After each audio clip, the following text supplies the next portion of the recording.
శ్రీశైలంలో సామాన్య భక్తుల సౌకర్యార్థం జూలై 1 నుంచి శ్రీశైలం మల్లికార్జున స్వామివారి ఉచిత స్పర్శ దర్శనం పునఃప్రారంభిస్తున్నారు. గతంలో లాగానే వారంలో 4 రోజుల పాటు అనగా మంగళ, బుధ, గురు, శుక్రవారాలలో మధ్యాహ్నం 1:45 నుంచి 3:45 వరకు 2 గంటల పాటు స్వామివారి ఉచిత స్పర్శ దర్శనం కొనసాగుతుంది. సామాన్య భక్తులకు ప్రాధాన్యతనిస్తూ శ్రీ మల్లికార్జున స్వామిని స్వయంగా స్పర్శించడం ద్వారా ఆధ్యాత్మిక అనుభూతిని పొందాలనే ప్రతి భక్తుడి కోరికకు అనుగుణంగా ఈ ఉచిత స్పర్శ దర్శనం సౌకర్యం పునఃప్రారంభిస్తున్నారు.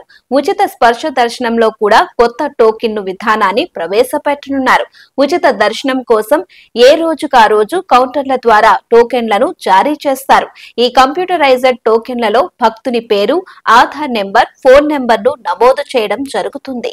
శ్రీశైలంలో సామాన్య భక్తుల సౌకర్యార్థం జూలై 1 నుంచి శ్రీశైలం మల్లికార్జున స్వామివారి ఉచిత స్పర్శ దర్శనం పునఃప్రారంభిస్తున్నారు. గతంలో లాగానే వారంలో 4 రోజుల పాటు అనగా మంగళ, బుధ, గురు, శుక్రవారాలలో మధ్యాహ్నం 1:45 నుంచి 3:45 వరకు 2 గంటల పాటు స్వామివారి ఉచిత స్పర్శ దర్శనం కొనసాగుతుంది. సామాన్య భక్తులకు ప్రాధాన్యతనిస్తూ శ్రీ మల్లికార్జున స్వామిని స్వయంగా స్పర్శించడం ద్వారా ఆధ్యాత్మిక అనుభూతిని పొందాలనే ప్రతి భక్తుడి కోరికకు అనుగుణంగా ఈ ఉచిత స్పర్శ దర్శనం సౌకర్యం పునఃప్రారంభిస్తున్నారు. ఉచిత స్పర్శ దర్శనంలో కూడా కొత్త టోకెన్ను విధానాన్ని ప్రవేశపెట్టనున్నారు.